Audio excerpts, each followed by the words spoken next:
σας καλωσορίζουμε όλοι σε αυτή την εκδήλωση και σας ευχαριστούμε πολύ για την παρουσία σας. Ιδιαιτέρως θέλουμε να ευχαριστήσουμε τους παρακάτω που μας κάνουν την τιμή να είναι σήμερα μαζί μας. Είναι ο κύριος Χρήστος Βρετάκος, δήμαρχος Κερατσινίου, ο κύριος Στέφανος Βλάχος, πρώην δήμαρχος Πετρούπολης, ο κύριος Ηρακλής Γκότσης, πρώην δήμαρχος Νέας Ιωνίας, ο κύριος Κώστας Κάβουρας, αντιπρόεδρος Περιφερειακού Συμβουλίου Αττικής, η κυρία Χρυσάνθη Αυλονίτου, Περιφερειακή Σύμβουλος Αττικής, ο κύριος Κώστας Καράμπελας, πρώην πρόεδρος Περιφερειακού Συμβουλίου Αττικής, ο κύριος Γιώργος Κοκκίνης, επικεφαλής Δημοτικής Παράταξης Ελληνικού Αργυρούπολης, ο κύριος Πέτρος Κούκουζας, πρόεδρος Δημοτικού Συμβουλίου, πρόεδρος Δημοτικού Συμβουλίου, Αμαρουσίου, ο κύριος Απόστολος Πατεράκης, πρόεδρος Συνταξιούχων ΟΤΑ, η κυρία Ρούλα Βατούση, πρώην Δημοτική Σύμβουλος Πετρούπολης και πρώην Αντιδήμαρχος, η κυρία Ρούλα Αλατζάκη, πρόεδρος της Κινηματογραφικής Λέσχης Πετρούπολης, η κυρία Θεοδόρα Γκέλη, διευθύντρια του δεύτερου ΓΕΛ Πετρούπολης, η κυρία Κατερίνα Πατρικίου, πρόεδρος των εργαζομένων στον Άγιο Σάββα και ο κύριος Δημήτρης Κοντός, πρόεδρος Πανελλήνιας Ομοσπονδίας Τριτέκνων. Ευχαριστούμε. Επίσης, θέλουμε να ευχαριστήσουμε πολύ το Δήμο Πετρούπολης για την παραχώρηση της αίθουσας και επίσης την γραφίστρια και μέλος της γραμματείας του Δυτικού Μετώπου, τη Μυρτώτη Πολώτα, η οποία έχει κάνει μια πολύ καλή δουλειά γραφιστική και με τα γραφιστικά τέλος πάντων που συνοδεύουν την εκδήλωση.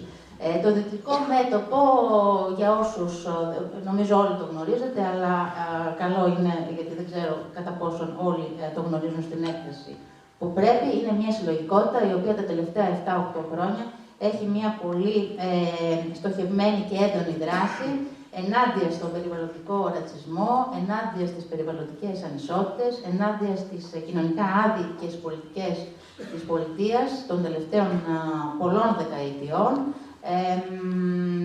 εις βάρος που νιώθουμε ότι σαν να τιμωρεί τους κατοίκους, κυρίως της Δυτικής Αθήνας, Αττικής, του Δυτικού Πειραιά. Ζούμε δίπλα σε μια περιβαλλοντική και μια υγειονομική βόμβα και σαν να μην έφτανε αυτό, εδώ και λίγους μήνες ζούμε ένα νέο θρίλερ. Η κυβέρνηση λέει ότι βρήκε τάχα μου λύση για τη διαχείριση των απορριμμάτων και αυτή βέβαια δεν είναι η λύση που παρουσιάζει όπως θα περίμενε κανείς σε όλες τις προοδευτικές κοινωνίες η μείωση των απορριμμάτων με την ανακύκλωση κλπ. Αλλά επιχειρεί να λύσει το θέμα με μια δημιουργία νέων μονάδων καύσης απορριμμάτων, μια απόφαση που πάρθηκε ερήμην, το ξέρουμε όλοι, ερήμην των τοπικών κοινωνιών, ερήμην της τοπικής αυτοδιοίκησης, σε μια εποχή που η Ευρωπαϊκή Ένωση αποτρέπει από τέτοιες πρακτικές. Το Δυτικό Μέτωπο πήρε πολύ καλές πρωτοβουλίες το προηγούμενο διάστημα, τους προηγούμενους μήνες και με ένα κείμενο που έδωσε δημοσιότητα και το κατά της καύσης και το οποίο υπέγραψαν πάνω από 450 συλλογικότητες. Και η κυβέρνηση βέβαια πήρε την απάντηση που πρέπει μέσα από την απόρριψη των σχεδίων της στα Περιφερειακά Συμβούλια. Σήμερα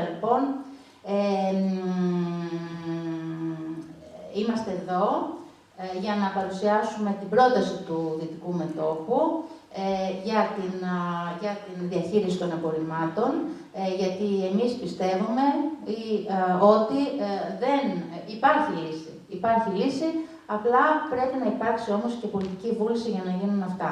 Λοιπόν, θα δώσω το λόγο τώρα στον Τάσο τον Κεφαλά, ο οποίος θα μας πει περισσότερα, μετά ο Νίκος ο Σακούτης και στη συνέχεια θα έχετε το χρόνο, όποιοι θέλετε να κάνετε τοποθετήσεις και γι' αυτό θα ήθελα λιγάκι να δηλώσετε τη συμμετοχή σας. Ο Τάσος Κεφαλάς, ευχαριστώ.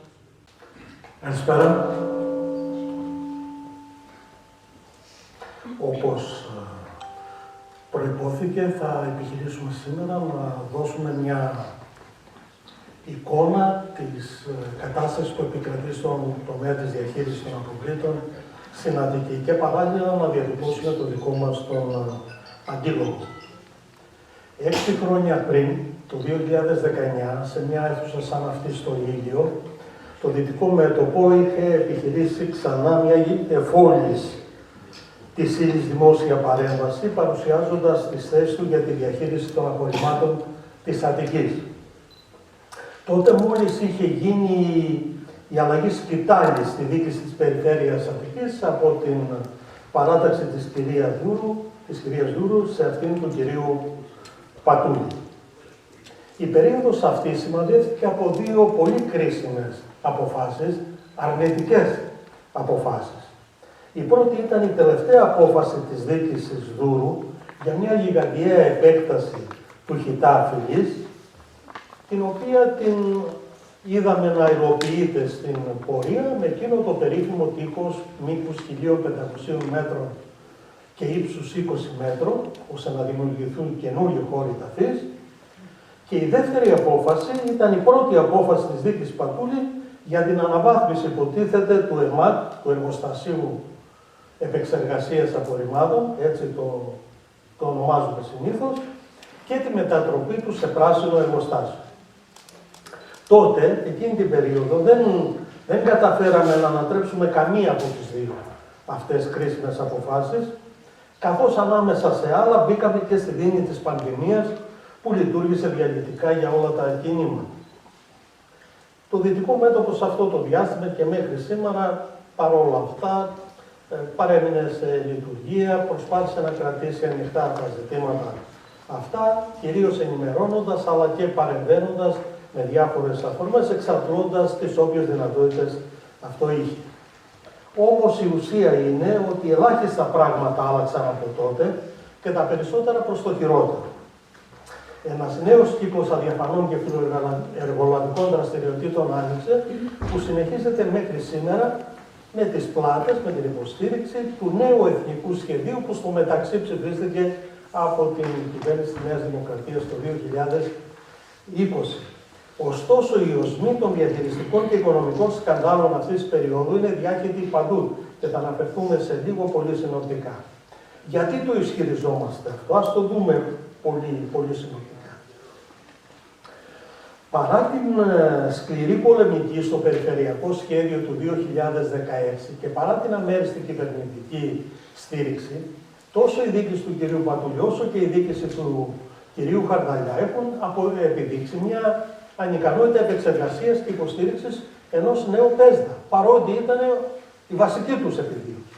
Αυτό σε τι μεταφράζεται? Μεταφράζεται σε μια παντελή απουσία προγραμματισμού για τη δημιουργία των αναγκαίων υποδομών που είναι απαραίτητες για ένα σύγχρονο φιλοπεριβαλλοντικό και υποφελή για το σύνολο της κοινωνίας τρόπο διαχείρισης των αστικών αποβλήτων, στους τομείς διαλογής στην πηγή, της αποτελεσματικής αξιοποίησης των ανακυκλωμένων υλικών, της διαχείρισης των βιοαποβλήτων, της ασφαλούς διάθεσης του τελικού υπολείμματος. Για όσο διάστημα αυτό είναι αναγκαίο. Ακόμη και αυτές οι φιλοεργολαβικές επιλογές για τις 4 ή 5 νέες μονάδες επεξεργασίας σύμμικτων αποβλήτων έχουν βαλτώσει.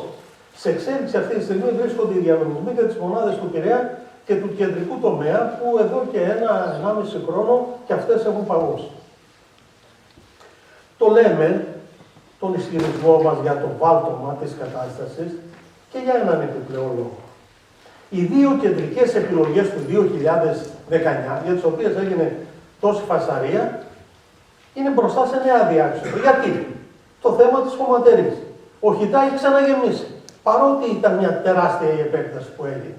Έχει μετατραπεί σε ένα τεράστιο βουνό σκουπιδιών, έχει εξαντλήσει πιθανότατα το επιτρεπόμενο ύψος, παρουσιάζει φαινόμενα καθιζήσεων, όπως αναφέρεται σε πρόσφατα κείμενα αποφάσεις της Εκτελεστικής Επιτροπής του ΕΤΘΑ, με προφανή προβλήματα ασφάλειας και επαπελούμενων ατυχημάτων μεγάλης κλίμακας και με ορατό το κίνδυνο να προκληθεί μια τεράστια υγειονομική κρίση σε όλη την Αττική, αν συμβεί κάτι απρόβλεπτο. Όπως και τις τεράστιες βροχοπτώσεις του τελευταίου διαστήματος. Το λέμε γιατί η άλλη σοβαρή επιλογή, αρχική επιλογή του ΕΜΑΚ, του εξυγχρονισμού του ΕΜΑΚ, επίσης είναι σε πληρές αδίέξοδο. Γιατί? γιατί το ΕΜΑΚ για αυτή τη μετατροπή του καταβροχθίζει, ας το πω έτσι πολύ χαρακτηριστικά, 79 εκατομμύρια ευρώ, τόσα διατίθενται για τη μετατροπή του, την αναβάθμιση του, και εξακολουθεί να παραμένει ένα εργοστάσιο που παράγει σκουπίδια. Γιατί? Δείτε το γράφημα.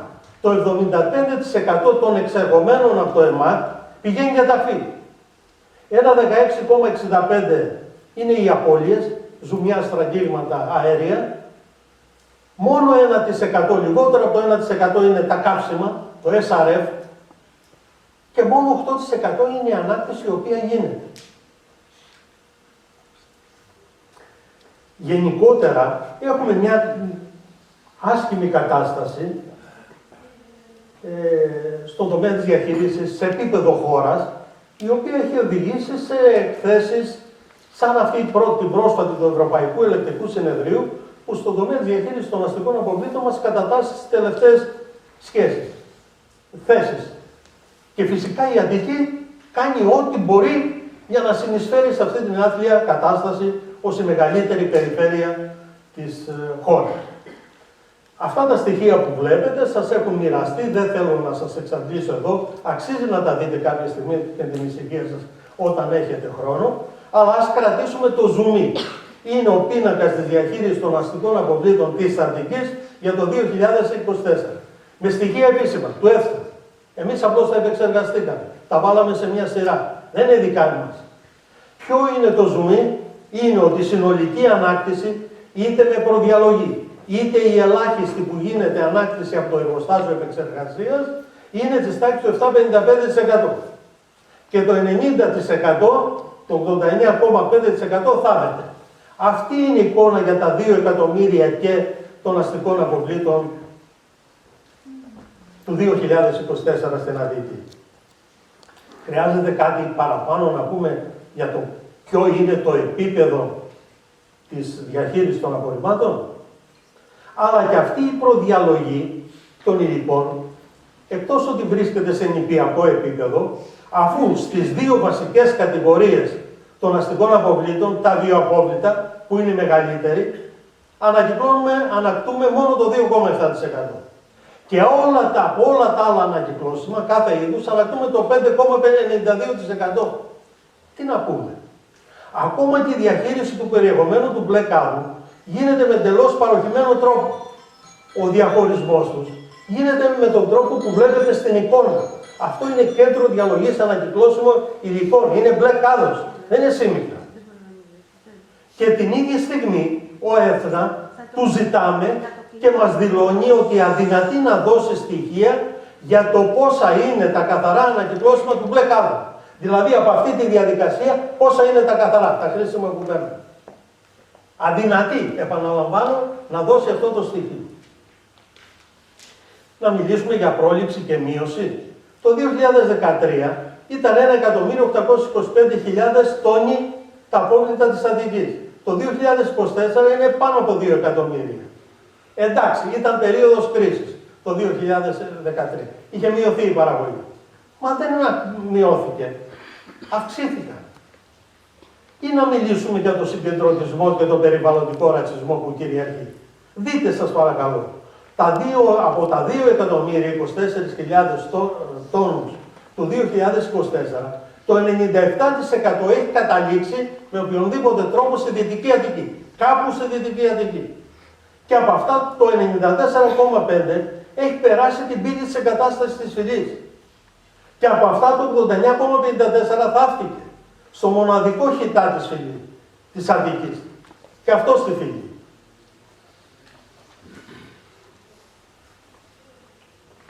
Αλλά μήπως στον τομέα της πρόληψης περιβαλλοντικής είναι καλύτερα τα πράγματα?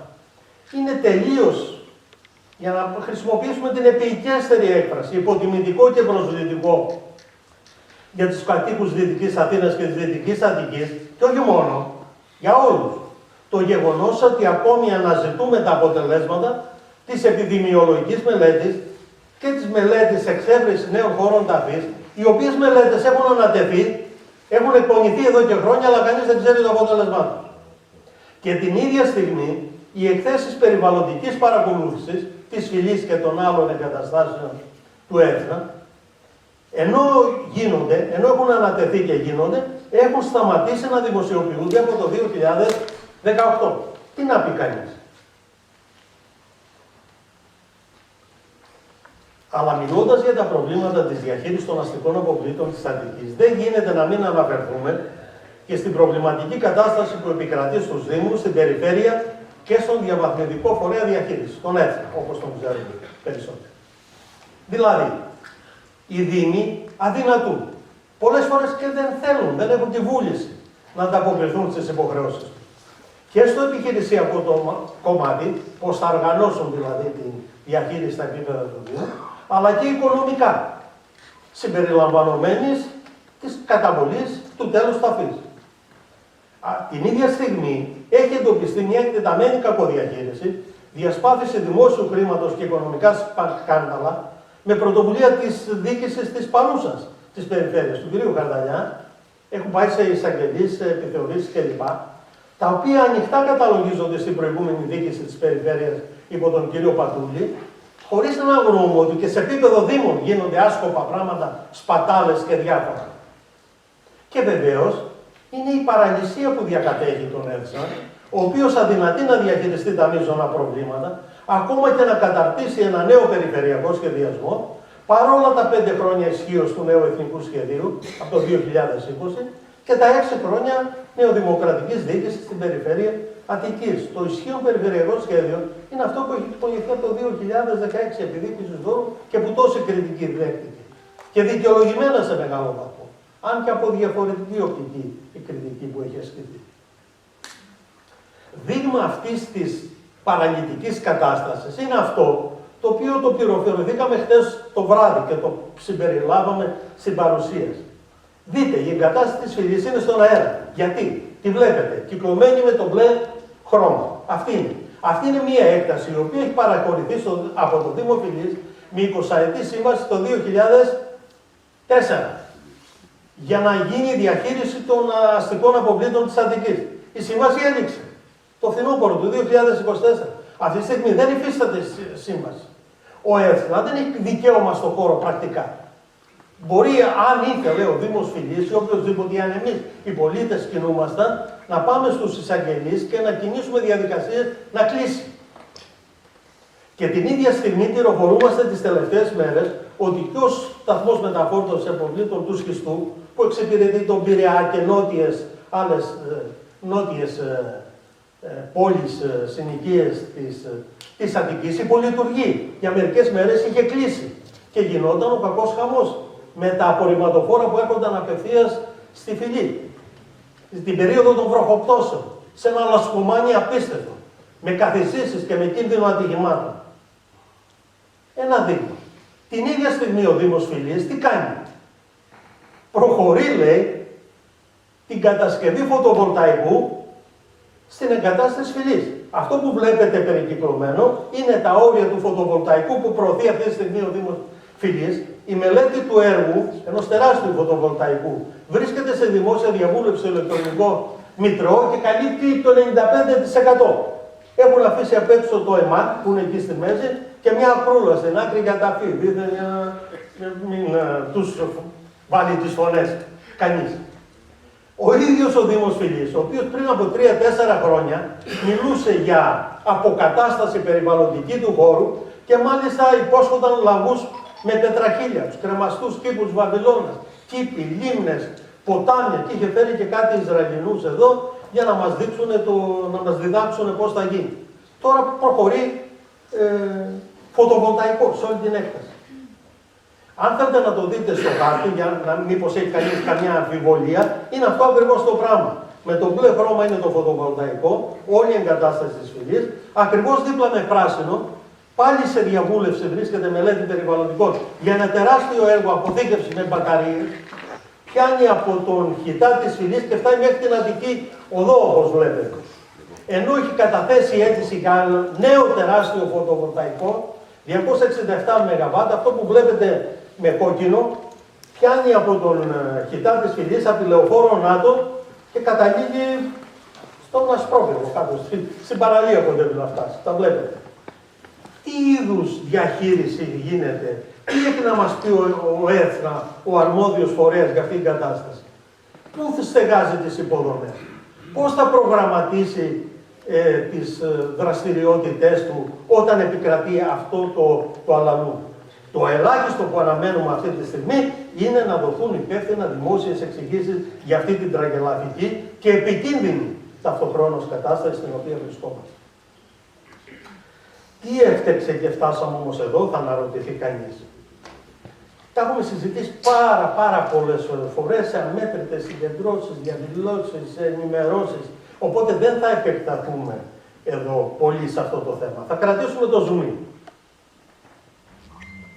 Το ζουμί είναι ότι σε αυτή την κατάσταση μας έχει οδηγήσει ένας συνδυασμός παροχημένων αντιλήψεων διαχείρισης των αστικών αποβλήτων και πολιτικών επιλογών που έδιναν προτεραιότητα όχι στο περιβαλλοντικό σκέλος ή το κόστος, την αναρχιστοποίηση του κόστους, αλλά στην εξυπηρέτηση των οικονομικών συμφερόντων που έχουν εμπλακεί στη διαχείριση των αποβλήτων. Δεν έχουμε κανέναν ενδιασμό για να το πούμε αυτό και να το επαναλαμβάνουμε.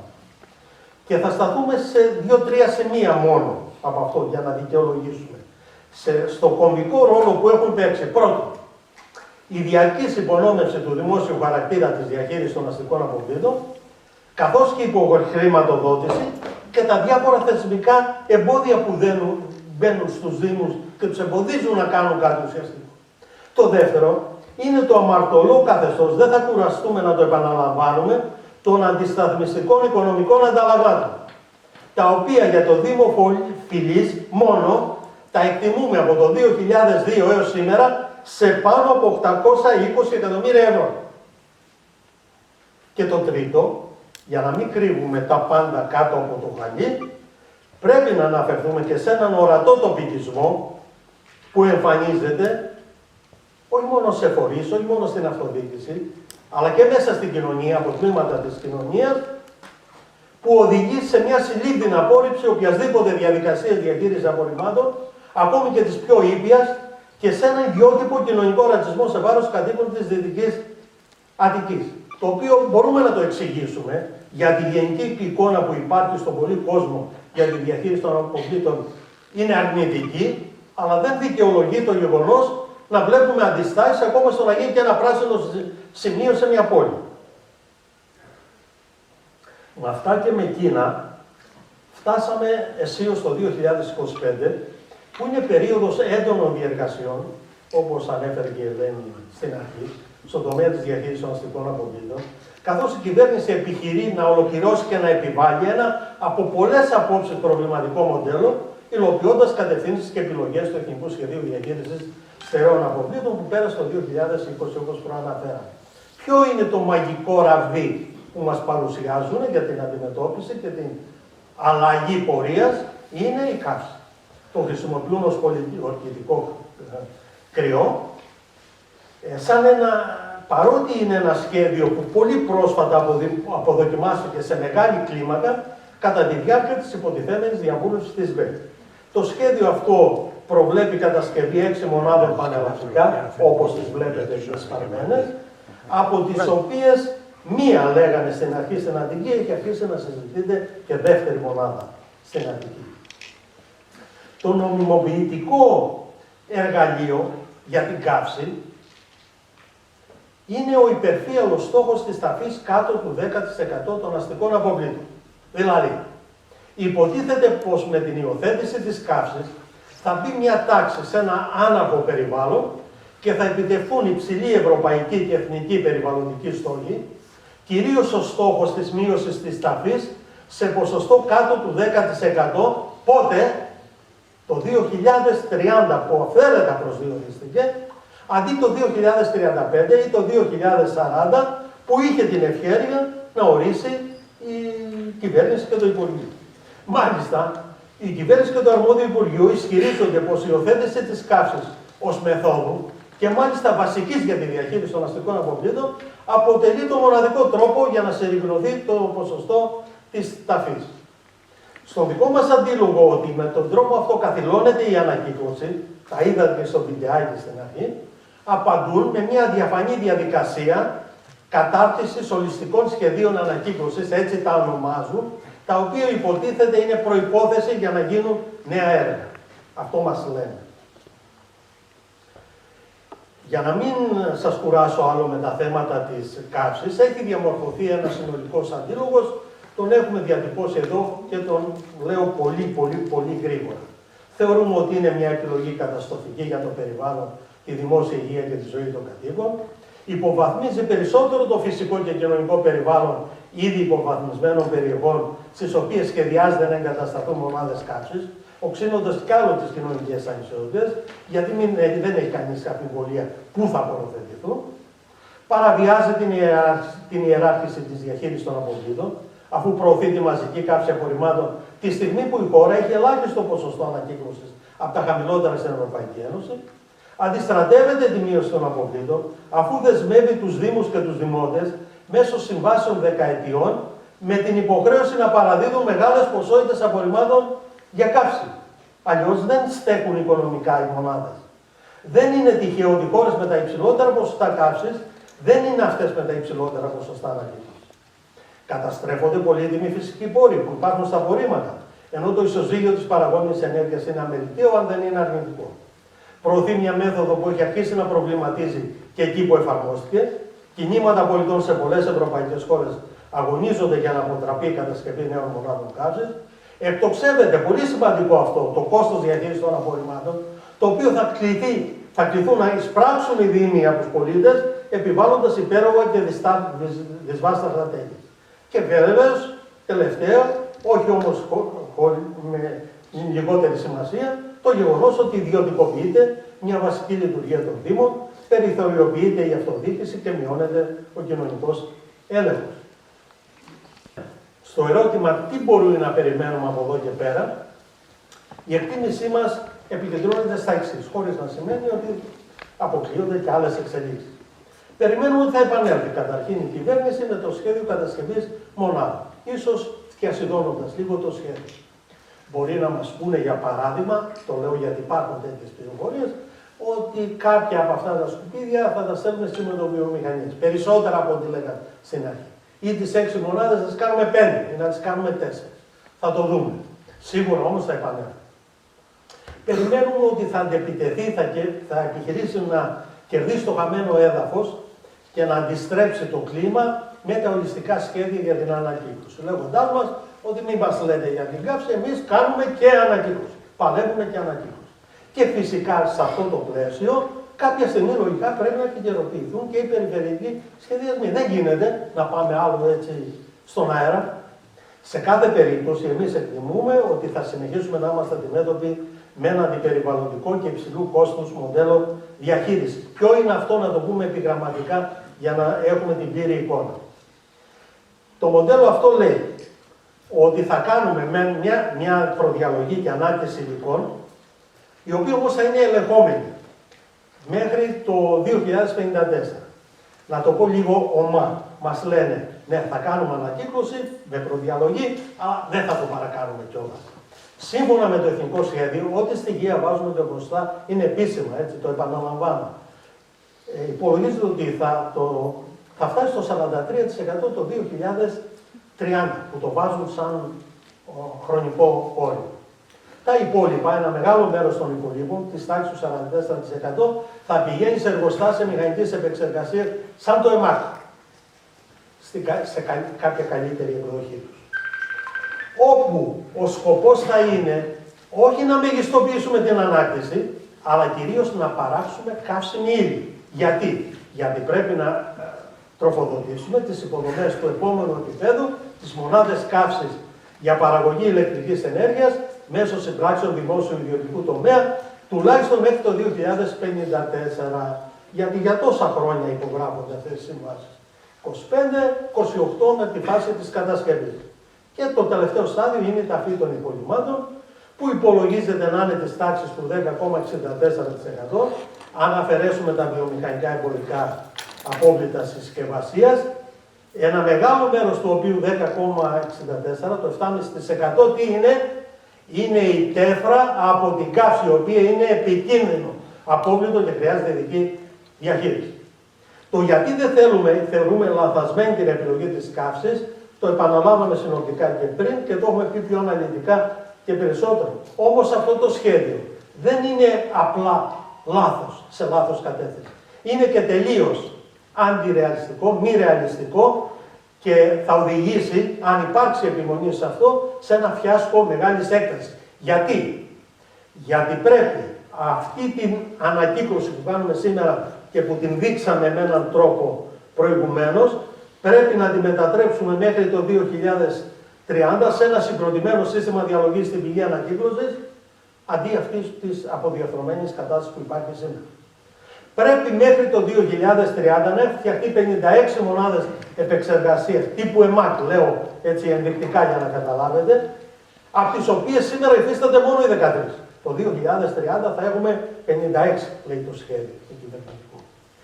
Και στην Αττική, αντί του ενός του ΕΜΑΚ, θα έχουμε 5 ή 6 μονάδες. Επαναλαμβάνω, μέχρι το 2030. Και φυσικά θα πρέπει να έχουν φτιαχτεί μονάδες καύσης, εκ των οποίων μία ή δύο στην Αττική. Και τέλος, πρέπει να έχουμε διασφαλίσει ότι θα υπάρχουν επαρκείς και ασφαλείς χώροι υγειονομικής ταφής υπολειμμάτων σε βάθος τουλάχιστον 30 ετών, γιατί δεν τρέφει κανείς και το λένε και τα νούμερα αυτά, καμία αμφιβολία ότι οι ανάγκες ταφής, πολύ πιο περιορισμένες βέβαια και λιγότερες τοξικότητες επικίνδυνοτητας, θα συνεχίσουν να υπάρχουν για πολλές δεκαετίες.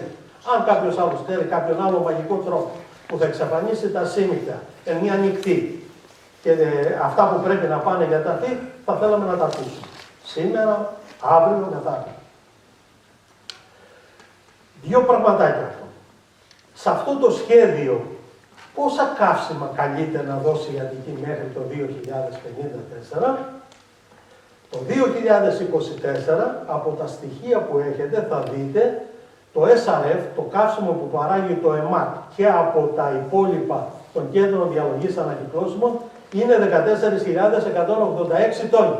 Το σχέδιο μας λέει ότι το 2030 οι μονάδες αυτές της Αττικής που θα φτιαχτούν θα παράγουν 557 κάτι χιλιάδες τόνους καύσιμο. Που το 2035 θα πέσουν κοντά στα 500.000 τόνους και θα διατηρηθούν σταθερά μέχρι το 2054. Δηλαδή αυτές θα είναι οι μίνιμουμ ποσότητες που υποχρεούνται η περιφέρεια της Αττικής και όλοι εμείς να παραδίνουμε στις μονάδες καύσης με τον επαπειλούμενο κίνδυνο να πληρώνουμε ρήτρες, αν δεν το κάνουμε, για να είναι βιώσιμες οι μονάδες. Ελάχιστες ποσότητες καυσίμων σημαίνει ελάχιστες ποσότητες σύμμικτων απορριμμάτων. Γιατί από τα σύμμικτα βγαίνουν τα καύσιμα. Οι ελάχιστες ποσότητες σύμμικτων σημαίνει μέγιστες ποσότητες ταβάνι στην ανακύκλωση. Και ιδιαίτερα στην ανακύκλωση με προδιαλογή. Γι' αυτό λέμε ανακύκλωση και καύση είναι αντικρουόμενες διαδικασίες, συγκρουόμενες. Και σε ό,τι αφορά τους χώρους ταφής, στο άλλο επίμαχο διάστημα. Κάναμε έναν πρωτόλιο υπολογισμό. Αυτά είναι δικά μας. Τα μόνα δικά μας. Υποστηρίζουμε, όπως λέει και ο σχεδιασμός ο επίσημος, ότι πάνω κάτω τα επόμενα 30 χρόνια θα είναι περίπου ίδια η ποσότητα των απορριμμάτων. Κάπου θα αυξηθεί η κατανάλωση, κάπου η προδιαλογή, η πρόληψη κλπ. Υπολογίζουμε τα 2 εκατομμύρια ότι θα τα έχουμε μέχρι το 54. Υποθέτουμε ότι θα κάνουμε μια έντονη προσπάθεια για ανακύκλωση με προδιαλογή, τα πρώτα χρόνια πιο έντονη, της τάξης του 7%, 6-7% κάθε χρόνο, μετά της τάξης του 5% μέχρι το 2040, εμείς εκεί θεωρούμε ότι πρέπει να μπει το όριο για την επίτευξη του 10%, και επιπλέον, που είναι πολύ δύσκολη δουλειά, δεν είναι απλή δουλειά, είναι πολύ φιλόδοξη, και επιπλέον ισχυριζόμαστε ότι το 2030 θα μπορούμε να κάνουμε και μηχανική ανάκτηση. Όχι με εργοστάσια τύπου ΕΜΑΚ, με μονάδες μηχανικής επεξεργασίας που θα κάνουν μεγάλη ανάκτηση της τάξης του 50%. Επίσης πολύ φιλόδοξη. Τι μας λέει, δείτε στη γωνία κάτω δεξιά, ότι μέχρι το 2040 στην Αττική θα έχουμε ανάγκη να θάψουμε με το πιο φιλόδοξο σχέδιο 12 εκατομμύρια τόνους υπολειμμάτων. Όποιος νομίζει ότι αυτά τα 12 εκατομμύρια τόνους μπορεί να τα υποδεχτεί η σημερινή εγκατάσταση της φυλής, θα θέλαμε να το ακούσουμε.